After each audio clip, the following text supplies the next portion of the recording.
Borbenu, čvrstu, neizvjesnu utakmicu na blatnoj drozini odigrali su Istra i Cibalija, pravi derbi začelja. Puležane je tijekom tjedna obradovao snijeg, a nakon njega stigla je obilna kiša koja je uvelike uneredila i onako teško oštećen travnjak, što je i uvelike na kraju utjecalo i na igru.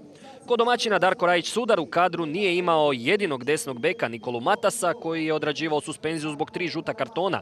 Umjesto njega zaigrao je novopridošli Jovičić, a ostalih 10 na terenu bili su i Veša na golu, uz Jovičića Zgrablić, Prce i Čuljak u obrani, Halilović, Jakić i Vojnović u sredini, Roce, Maksimović na krilima i Antunović u vrhu napada. Odnosno jednakih 10 igrača osim Jovičića kao i u prošloj utakmici protiv Lokomotive. S druge strane, u lovu na treću uzastopnu pobjedu u Puli Mladen Bartolović je krenuo bez kartoniranog Miličevića, a osim njega na klupi su po prvi put u nastavku prvenstva ostali Vitajić i Tomašević. A zaigrali su Brkić na golu, Rubić, Soldo, Ikić i Karamarko u obrani, Plum, Muženjak i Mrdeša držali su sredinu, a prema naprijed su prijetili Kordić, Dabro i Galić. Prvu priliku na susretu imali su domaćini u 4. minuti kada je Vojnović presjekao dodavanje Galića, dao loptu za Jovičića koji je očito bio preimpresioniran u ovoj situaciji. Samo 4 minute kasnije Galić se pokušao iskupiti za svoju pogrešku. Karamarko je ubacio, Galić odlično pucao glavom, no još je bolje reagirao i Veša. Idućih pola sata nije bilo ozbiljnijih prilika na utakmici, a onda u 38. minuti ni iz čega Zgrablić se okliznuo na sredini terena, pao, Dabro je to iskoristio, uzeo loptu, sjurio se prema Iveši, zaobišao vratara Istre i onda se u ključnom trenutku i on okliznuo, te na kraju ništa nije bilo od te situacije. Dosuđen je samo udarac iz kuta za Cibaliju, a upravo iz tog kornera Kordić je imao vrlo dobru priliku, no Čuljak je bio pravovremen u bloku. U drugom poluvremenu prvu priliku imala je Cibalija u 51. minuti. Slobodni udarac izveo je Plum, pokušao je lukavo nasamariti Vanju Ivešu, no najstariji igrač Hrvatske nogometne lige bio je spreman na to.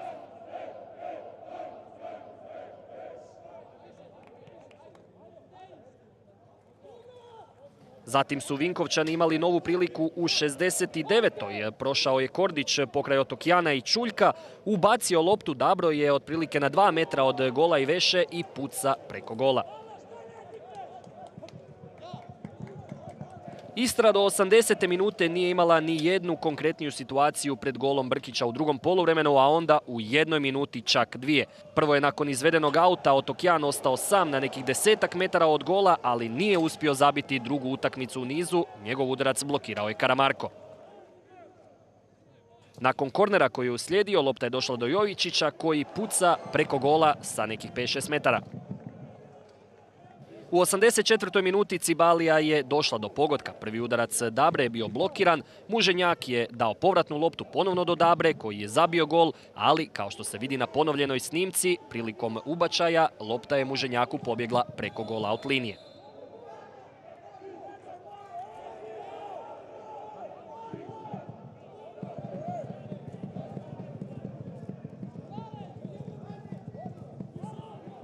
Posljednju konkretniju situaciju na utakmici imala je Istra i to u 92. minuti. Nakon prekršaja Tomaševića nad Jakićem, slobodan udarac nekih 18 metara izveo je novopridošli Rumunj Kozmin Gabriel Matej. Prohujala je lopta blizu Brkićeva gola, ali ostalo je 0-0. Razmak između dva kluba koji se bore za ostanak u ligi i dalje je 3 boda. Istra i dalje ima tu lijepu prednost u odnosu na Vinkovčane.